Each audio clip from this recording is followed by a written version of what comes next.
I thought it would be fun in this video to go through my top 5 Pokemon card purchases or flips of the year. And I have 2 honorable mentions that are really good flips, but they are outside of the Pokemon card genre. They're actually Marvel card purchases. So I'm going to include those honorable mentions before we hop into the top 5. The factor that determines whether or not all of these are actually good flips is going to be the profit margin. So at the end of the day, after all the eBay fees, after what I paid versus what I sold, what was the profit that I made off of those cards? And that determined where they ranked in the top 5. Number 7 comes from a Todd McFarlane Marvel set that came out in the late 80s, early 90s. This card in particular is the Venom, but it's Venom and includes Spider-Man. I think it was a fairly famous comic book cover, but it's a really cool card because it has Venom on top of Spider-Man, like he's been defeated.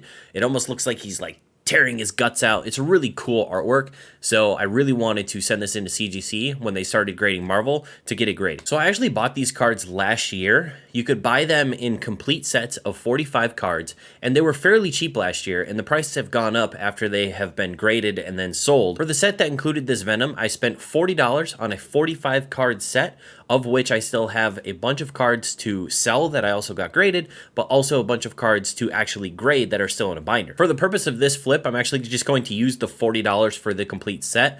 If we were to break it down, it's like less than $1 for the card that I'm about to flip if I were to grade all those other cards and sell them for $1 or more as well. But I sent these into CGC. This card graded a 9.5, which was great. I actually did get some 10s. These cards are pretty hard to grade just because the centering can be really off, really wonky. So some of these I got really lucky that the centering was pretty perfect. I ended up selling this card for $287, which after fees was $223 to my pocket. And that means if we're doing the math, the profit so far on this lot is $183. In a very similar fashion, number 6 is the Todd McFarlane Venom rookie card from Marvel. This is another lot that I bought last year for $46. It comes with 45 cards, so we're looking at about $1 a card again, but we're going to use 46 for the purpose of this particular flip. This one also graded a CGC 9.5, got lucky with that centering again, and I sold it for $302, which is $235 after eBay fees. And the profit on this lot so far is $189. Very similar to the other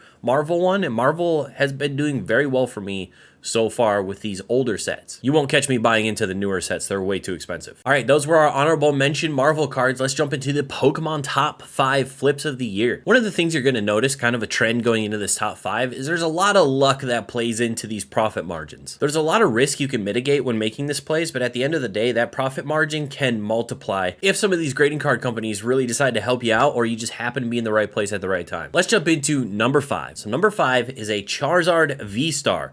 Not the rainbow, just the regular Charizard V-Star. I had bought a lot of these to send to CGC to try and get a perfect 10. And one of them nailed the perfect 10, which was great. And a lot of the other ones got 9.5s. I think I got some pristine 10s. And I ended up making a little bit of money on all of them, but this one definitely outperformed all of the rest of them. My purchase price was $5 a piece for all the ones that I purchased, and it was $20 after the grading fee. So it was a $15 grading fee. I sent it in a bulk submission to CGC, and it came back a CGC perfect 10. So this is pretty crazy. For a $5 card, I sold that card for $165 because it got that perfect 10 multiplier. Again, I got lucky that CGC gave me a perfect 10 on this card. That comes out to about $128 after fees and a profit of $108 on that $5 Pokemon card. Number 4 is a Giratina First Edition Holo from the Japanese set Galactic's Conquest. This is just a regular set card. Nothing particularly special about it. It just happened to be in good condition. I got it in a real cheap lot, and it turned out to be really good. So the per card price for this lot was $2.80. I bought this card for $2.80. That means it was $17.80 after grading because it's a $15 grading fee. PSA graciously gave it a PSA 10, which I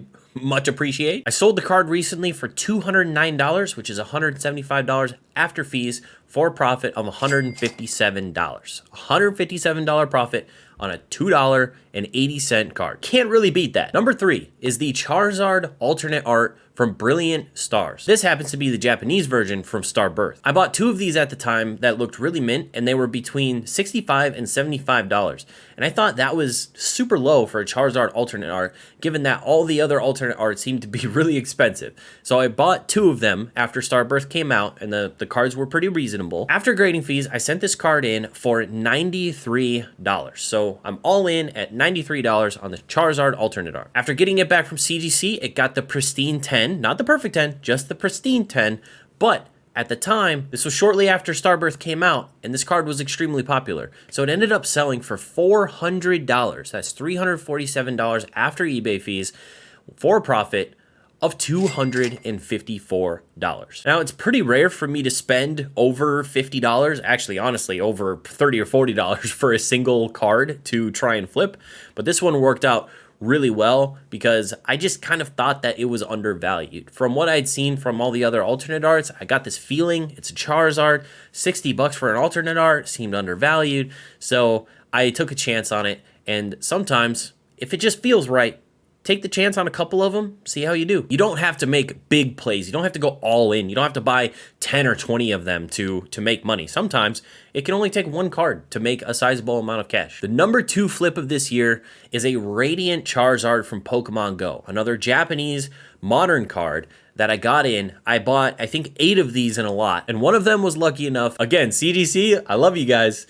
They gave me the perfect 10 on the Charizard Radiant for Pokemon Go. This play, again, just like the alternate art Charizard, was made shortly after the set came out. I decided to give it a shot, see what happened on the whole ultra modern play at CGC, and it worked out for me. I sold the card for $450. That's $387 after eBay fees, for a profit of $349 on a $20 card. And last but not least, the number 1 purchase of the year was my Poncho Pikachu lot. This is not only the most amount of money that I've spent on a lot of Pokemon cards, this is also the most amount of money I stand to gain from a lot of Pokemon cards. This was a once a year type of buy, hopefully once a year, once in a lifetime type of buy, maybe, I don't know. I was on Facebook Marketplace one day and I saw all these Poncho Pikachus along with some other Japanese promo cards all in one lot for $3,000, and it was 5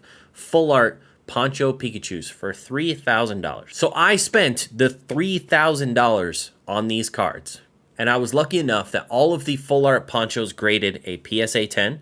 There were 2 Shaman EXs that also graded CGC 10s that I think might still be the only 2 CGC 10s in the pop report. And there was 1 Mega Tokyo half art Poncho promo that ended up grading a CGC 7. So that was kind of rough. Made a little bit of money off it still, but overall, the overall big picture, let's look at it. So the first thing I sold was one of the Poncho Pikachus, was a duplicate, one of the full art Poncho Pikachus. I sold that card for $2,173, which is $1,757 after fees, to recoup quite a bit of the $3,500 I spent on the lot and on the grading fees. Next was the 2 Shaman EXs from the Pokekune boxes. I'm not a big fan of Shaman, so they were pretty easy sells for me, especially at the prices that they are. I sold them both. I actually sold the second one recently for $1,224 combined, which is $964 after taxes. And lastly, the Mega Tokyo promo that got the CGC 7, I sold for $92.50,